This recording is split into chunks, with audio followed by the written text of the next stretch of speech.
թեմա կար, մանուշ, մի շատ հետաքրքիր թեմա է, քանի օրը կարդում քննարկում է, չնայած երկար տարի ուսումնասիրել եմ, այս տարի ավելի խորացա։ Ասում եմ 6 քայլ կա ստրեսից դուրս գալու համար։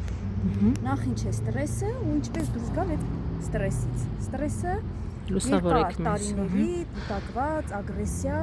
ագրեսիան է, որ քո ներսում կուտակվում է, հավաքվում է ու դու հետագայում հայտնվում ես ստրեսային իրավիճակում։ Դրա համար ասում է կա 6 քայլ, այդ ամեն ինչից ազատվելու համար, որպեսզի ապրես առողջ, երջանիկ, հանգիստ, խաղաղ։ Առաջի քայլը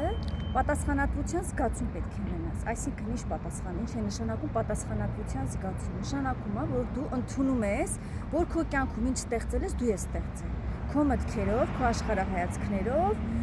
քո շրջապատի մարդկանց հետ։ Քո շրջապատի մարդիկ ցույց են տալիս, որ տվյալ պահին դու ինչ հոգեբանական վիճակում ես գտնվում։ Եթե ագրեսիվ մարդ է հայտնվում քո կյանքում, նշանակում է քո մեջ ագրեսիա կա։ Եթե բարի, սիրալիր մարդ է հայտնվում, նշանակում է դու քեզ սիրում ես, քեզ ընդունում ես այնպեսին, ինչպեսին որ կաս։ Ամենակարևոր պայմաններից մեկը, որ դու ընդունես տվյալ պահին, ինչ ստեղծել ես, դու ես ստեղծել։ Քո մտքերով ամենակարևորը դա առաջի քայլն է։ Ու ինչ հետաքրքիր մի պատմություն կար Վալերի Սիրենիկովի գրքերից մեկում, ասում է մի կին գալիս է Վալերի Սիրենիկովի մոտ, ասում է բժիշկ ջան, ասում է ինչ անեմ, որդուս հետ հարաբերությունները շատ վատ է, ամբողջ օրը մենք իրար հետ վիճվում ենք։ Ասում է մի հարց տամ ձեզ, դուք ձեզ ընդհանրապես սիրում եք, դուք ձեր մասին ինչ կարծիք ունեք։ Դե ասում է ես ինձ անընդհատ մեղադրում եմ, մտածում ես լավ մայր չեմ, ես արժանի չեմ մայր լինելու, ես արժանի չեմ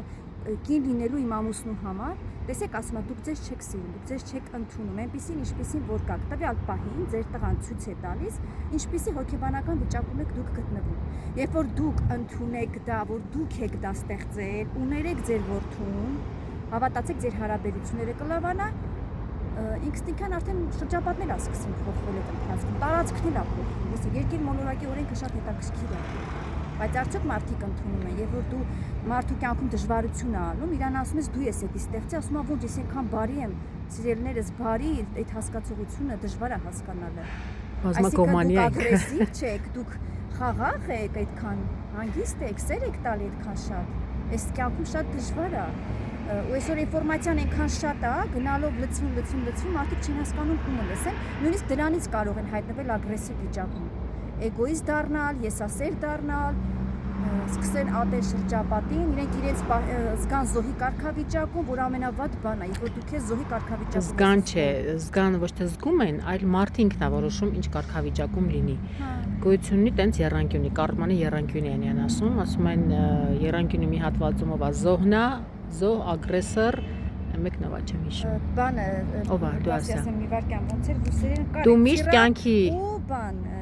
Տիրաննա, զոհնա այն մեկ նվա։ Այն մեկ նվա։ Մոռացամ, ռուսերենը չեմ պատմում։ Ես չեմ հիշում հիմա ով է, բայց կյանքի ցանկացած իրավիճակում մենք գտնվում ենք այդ 3 բաներից ինչ որ մեկում։ Այսինքն, եթե զոհի կարգավիճակում ես, նշանակում է դու ընտրել ես այդ կարգավիճակը։ Այսինքն, դու կարող ես զոհի կարգավիճակում լինես, բայց դու չհասկանաս, չընդունես, որովհետեւ դու դրանից ունես երկրորդային բաներ, վիգդա ոնց կնի հայերեն, երկրորդային օգուտներ։ Դու չես հասկանում, շատ ժամանակ օրինակ իմ կյանքում եղել է շրջան, որ ես եղել եմ զոհի կարգավիճակում, բայց եթե այդ պահին ինձ գայր ասեր, որ դու զոհի կարգ, ասեի չէ, ես զոհի կարգ, ես չէի ընդունի դա, որտեվ ես չէի տեսնում։ Հա։ Բոլորի մոտ դա նորմալ է, կարևորը մարդը ընդունի։ Այո։ Ես ընդհանրապես տարիներ անց եմ հասկացել, որ ես զոհի կարգավիճակում եմ ու հասկացել եմ, թե ինչ է դա ինձ պետք, որտեվ ինձ դա տալիս էր արդարացման զգացում, որ ես մեղավոր չեմ տվյալ, հա։ Մարդիկ սիրում են այդ հա, ճան իրենց բանը, բայց դա ամենավատ բանն է, դա եւս համարվում է մեղք։ Այո, անգամ դա չմտածեմ։ Երկրորդ քայլը, գիտեք որն է, երբ որ ասում է դու պետք է հարց տաս, հարցով արդեն, ինչպես ես դա ստեղծել։ Օրինակ դու ստեղծել ես, նախ ընդունում ես առաջինը, երկրորդ հարցը, ինչպես ես դա ստեղծել։ Օրինակ, ինչպես ես ստեղծել, հետաքրքիր մի պատմություն կար էլի, այդ եմ ուզում հիշեմ, որ էլի նույնն է, ուղղակի հարցի միջոցով։ Եթե իմ կյանքում դժվարություն է անում, դրանից հետո ես մտածում լավ, այս դժվարությունը իմ կյանքի կա, բայց ես ո՞նց եմ արել դա ստեղծել իմ կյանքի։ Չէ, բացի ստեղծելը կարող է նաև ինքը ուսուցողական նպատակը չունենա։ Ապրես, հա։ Կարող է այդ պահը, ասենք այդ իրավիճակը ստեղծվել է, որ տվյալ պահին որ դու ինչ-որ մի բան հասկանաս։ Միգուցե սխալ ես անում, միգուցե քեզ սխալ ես պահում։ Այսինքն ամեն ինչի մեջ պետք է սովորես դա ստեղծել։ Ես տենց եմ հասկացել, հա։ Ինչպես եւ ինչու, ինչպես եմ ստեղծել եւ ինչու եմ դա ստեղծել։ Ինչպես կարող եմ վերացնել, որտեղ ստեղծողը դու ես, չէ։ տենց մի հետաքրքիր բան կար, մի հոգեբան էր ասում, իրան էր լսում, նույնն էլ այդ նույն թեմայով, ասում էր մենք շատ ժամանակ երբ որ հասկանում ենք ու գիտակցում ենք, որ այն ինչը որ մեր շուրջը կա, մենք ենք ստեղծել եւ կլինի մեր, չգիտեմ, կենցաղը, կլինի մեր շրջապատը, կլինի մեր հարաբերությունները, ասենք, աշխարհի ու մարդկանց հետ առհասարակ, ասում եմ շատ ժամանակ փոխանակ հասկանալու, որ մենք ունենք ունակություն, որ մենք ստեղծում ենք, այսինքն եթե ես կարողացել եմ այդ ամեն ինչը ստեղծել, ես կարող եմ նաև քանդել ուրիշ բան ստեղծել, չէ՞։ Փոխեմ, կարամ ապրես զոհի կարգավիճակից, ես գամ հայտնվեմ ստեղծագործողի կարգավիճակում։ Ստեղծագործողի կարգավիճակ գամ ու այդ ամեն ինչը փոխեմ այնպես, ինչպես որ ես եմ ուզում, բայց մարդիկ դրա փոխարեն սկսում են մեղադրել իրենց, բա ինչու էսպես ստացվեց, փորձում են ինչ-որ պատճառը հետևանքային, այո, պահել մանգալ, թե ինչու էսպես, այսինքն հասկանում են, ընդունում են, բայց ֆիքսվում են սխալ բանի վրա։ Այսինքն չեն հասկանում, որ իրանք ունեն այդ ուժը, այդ աստվածային ուժը, որ եթե իրանք ստեղծել են, իրանք կյանքը այս պահին իրենց դուրս չի գալիս, իրանք կարող են նույն հաջողությամբ ստեղծել այն ինչ որ իրանք ուզում են, այն ինչ որ իրանք հաճելի է, ու ցանկացած մարդ ունի այդ ունակությունը, բայց դա պահանջում է որոշակի գիտակցական մակարդակ եւ իհարկե կրթական մակարդակ ու հոգեվոր որոշակի աճ, որ դու այդ ամեն ինչը հասկանաս, ընդունես ու կարողանաս ինչն ամենակարևորն է կիրառել, որտեղ հասկանա շատ մարդիկ կան, ես օրինակ շրջապատում շատ մարդիկ գիտեմ, որ իրանք գիտեն, տեսականորեն հասկանում են, բայց այդ փուլից, այո, այդ փուլից ավել չեն անցնում, որովհետև ինչ-ինչ պատճառները գուցե ինչ-որ բլոկներ ունեն, ինչ-որ սահմանափակող մտածողության ինչ-որ պահեր կան, որ իրանք խանգարում է։ Բանը վախերն է, կասկածներն են, իրանք չի թողում, բայց եթե այնքան դրանք չերևացող, դրանք գոյություն չունեցող բաներ են, կարևոր ամեն ինչ քո գլխում է, այո։ Ինչն է հետաքրքիր, ասում եմ, որ տվյալ դեպքում դու կարաս ավտոբուսի նստատեղից գաս նստես վարորդի ռուլին։ Այո, պիտի ապրես։ Դու պիտի հասկանաս, որ դու ես քո կյանքի այդ Ընդ վարորդը լավ, տենց մեքենայի օրինակով ասենք, դու նստել ես, ասենք, ուղևորի տեղը, ասես թող ով ուզում է քշի, ուր ուզում է քշի, բայց դու կարաս, այո, եթե դու քեզ հարթաս, ղեկը վերցնես քո ձեռը, ինչպես ասում են, ու հետաքրքիր ու գնաս այն ուղղությամբ, որ դու ես ուզում, իրոք։ Երբևէ նայ միտքը քանի որ ասում ենք ուժ ունի, եղել է, չէ, որ իմ մոտ էլ է եղել, որ ես ինչ որ մեկը մտքովս անցել է, որ ես կողո տարիներով այդ մարդուն չեմ ունում։ Այդ պահին երբ որ հիշել եմ, ինքը հայտնվել է։ Այսինքն ի՞նչ է, որ դες մտքով կարամ կյանքը եւ կառուցեմ եւ ամեն ինչ կարամ անեմ։ Երրորդ քայլը, ամենակարևոր քայլն է, ասում եմ, երբ որ ինչ որ մի դժվար իրավիճակ է լինում, ծայրահեղ իրավիճակ է լինում, դու պիտի հասկանաս, որ դրանից հետո լավ բան է լինելու։ Դու պիտի ընդունես, որ լավ բան է լինելու։ Ինչ-որ մի բան քանդվում է, որ ինչ-որ մի բան կառուցվի։ Ու հիշում ես այն պատմությունը եսի մեջ որ տեղադրել է, որ ուսուցիչ աշակերտներ գնում է ճանապարհորդում, ճանապարհին քնում է հարուստի տանը, վերջում ինչքան գումար ունենում, իր աշակերտներին ասում է՝ «Տվեք, նոր դուրս գանք»։ Աշակերտները զարմանում են։ Հետո գնում են հաջորդ ճանապարհին մի աղքատի տուն են հանդիպում, մնում են այնտեղ։ Աղքատի տունը գիշերով տուն են, դուրս գալուց տունը վառում են, նոր դուրս են գալի, բայց աշակերտները տագնապի մեջ են լինում։ Երբ որ տագնապի մեջ են լինում, հասնում են միտեղ, ուսուցչուն իրանք ասում են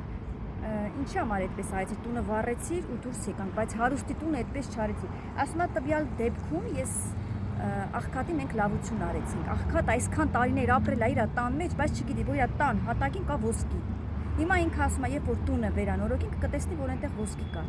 Այսինքն ինչ դուրս եկավ։ Այս ամենը ծայրահեղ իրավիճակում հիմա աղքատը կարող է լացի, բայց այնտեղ մի լավ բան եղավ, ինքը ոսկի գտավ։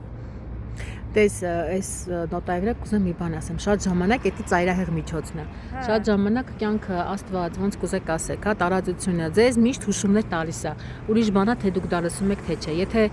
նորմալ ձևով չեք լսում, ասում եմ միշտ Աստված առաջին ինչ անում։ Առաջինը հարվածում է հարաբերություններին։ Հա, հետո փողին։ Ամենավերջի этаպը դա առողջությունն է։ Եթե կապ առողջության, նշանակում է ինչ-որ շատ կարևոր բան դու չես հասկանում։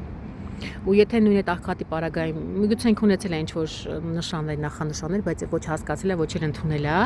ու դա եղել է, ասենք, տունը վառել է, եղել է ծայրահեղ միջոց, որ ինքը հասկանա։ Նույնն էլ մեր կյանքում պիտի ինչ-որ մի բան կա, եթե չենք հասկանում, ժամանակին չենք արձագանքում այդ նշաններին, Աստված արդեն դիմում է այն որ ծայրահեղ միջոցների, որպեսզի դու արդեն այն որ ճար չունենաս, այն որ տարբերակ չունես չտեսնելու, չհասկանալու ու չբացահայտելու այն ինչ որ քո համար իրոք պահված է, լավագույնը։ Այնտեղ չորրորդ քայլը ներելն էր ու прощение благодарение, հայերեն ոնց է շնորհակալ լինել։ Այսինքն դե որ դու ներում ես եւ շնորհակալ ես։ Եվ շնորհակալ ես լինում, ներում ես ինքդ քո համար, ներում ես, որ հաջողությունդ բացվի, առողջ լինես, խաղաղ լինես, ներելը շատ կարևոր, ամենակարևոր պայմաններից մեկը ներելն է, բայց մարդիկ կան, ասում են ոնց ներեն, ախ ես մարդը ինձ ցավացրել, ախր իմ ամուսինից դավաճանել է, ես ոնց ներեն, ասում դուք ասում աշխարհում այնքան բադ բաներ ա կատարվում, հավատացեք, հիվանդ երեխաներ կան, մարդիկ են մահանում, ասում ներելը ինչ ամենահեշտ տարբերակն է, որ ուզում եք Ու հետո բեռը հենց չներողի համար, չէ՞։ Կարող է բարձրագույն կրթություն ունենաս, աշխարհի տարբեր տեսակի համալսարաններում ավարտես, բայց դու ներելու ընդունակություն չունենաս, դրա համար դիպլոմ պետք չի,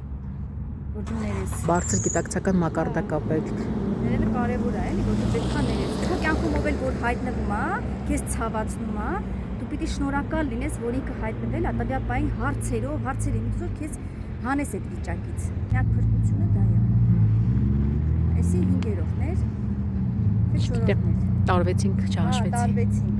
Ու հետաքրքիր մի հատ ձեխնիկա կար, ինչքան գիտեմ 5-րդ թե 6-րդն էր, որ դու ով որ հայտնվում է քո կյանք, երբ որ քեզ ցավացնում է, օրինակ, մի մարդ հայտնվել է քո կյանք, քեզ շատ վատ բաներ է ասում։ Տվյալ պահին այս մարդը սիրո կարիք ունի։ Ուրեմն ինչ պետք է անես։ Դու պետք է իրան մտքով նվերներ ուղարկես, ինչպես։ Դա տեխնիկա է, ասում եմ, որ շատ մեծ ուժ ունի ու իրականում դա կատարվում է։ Ասում եմ, տուփի մեջ պատկերացրա սրտիկ իրան տիչսկի այգիդո։ Ասում եմ, երբ որ դու այդ տվյալ մարդի նշանակում այդ մարդը սիրո կարիք ունի, դու իրան սեր ուղարկի, մտքով անընդհատ սեր ուղարկի։ Կամ ասենք ինչ-որ մեկը քեզ նյարդայնացնում է, տվյալ պահին այս մարդը հանգստի կարիք ունի, դու իրան սիրուն հանգստություն ուղարկի, խաղաղություն ուղարկի։ Ինքը շատ հետաքրքիր տեխնիկա է, ես փորձել եմ, իմիջիայլոց ասեմ, եղել է ինչ-որ մեկը իմ նյարդերի վրա ազդել է, տվյալ պահին ես զգացել եմ, որ մարդը խաղաղվել է։ Իրոք խաղաղվել է տվյալ անձնավորությունը։ Այսինքն մենք ամեն ինչ կարանք անենք, իրոք ինչպես ասում ենք մեր կյանքի կառուցողը, քանդողը, ստեղծողը։ Հենց շոյր հետ լավ սազում են մեքենան գնաց։ Չեբնի մեքենա է։ Սա բան ուսանողական մեքենա է։ Կարող իրանք ուզում ես քշել սովորի մեքենա։ Հա, կարող ենք խանգարում ենք էսին։ Չէ, հինայ չան։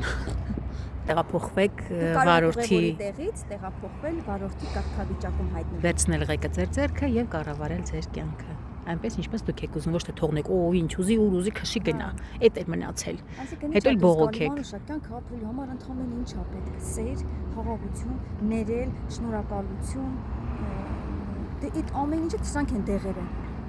Հիմնական դեղերն են, որ մարդուն կարա բուժի հանի այդ վիճակից, բայց մարդիկ չգիտես ինչի կենտրոնացած են հիմնականում ստրեսային իրավիճակների վրա։ Իրենց կյանքում այնքան հետաքրքիր լավ պահեր է անում, բայց իրանք անընդհատ կենտրոնանում են վատ պահերի վրա։ Իսկ դու ինչի վրա որ կենտրոնանում ես, դա է իրականում։ Աճում է, այո, ինչին որ ուշադրություն ես դարձնում, դա քո կյանքում աճում է։ Փոխարեն կարելի է կենտրոնալ լավ բաների։ Լավ բաներ աճեցեք, այո։ Ու այն մարդիկ օրինակ տես երբեմն ես նկատել եմ համացանցում որ մարդկանց վատ կոմենտներ են գրում, տվյալ պահին այդ անձնավորությունը որ վատ բան է գրում, ինքը գտնվում է հոգեբանական շատ վատ վիճակում, իր ներքին աշխարհը հիվանդ է։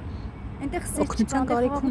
ներելու ընդունակություն չկա, այնտեղ ոչ մի բան չկա։ Ուշադրության պակաս ունեն հիմնականում այդպիսի մարդիկ, սիրո ուշադրության պակաս ունեն ու այդ ձևով են կոմպենսացնում, ինչքան էլ տարօրինակ հնչի, փորձում են այդ ձևով ուշադրություն ստանալ։ Նման մարդկանց պետքա կարեկցել ուղղակի։ Այնպես որ սիրելիներս մեկպես սրտիկներ են ուղարկում ձեզ, խաղեր են ուղարկում։ Լավ եղեք։ Լավ մնացեք։ Միացեք արիքին։ Մեքենային ուզում քշել։ Շուտով ես ու Մանուշիկը կգնանք սկսենք քշել աշխարհը։ Վարել մեքենա։ Գնացինք։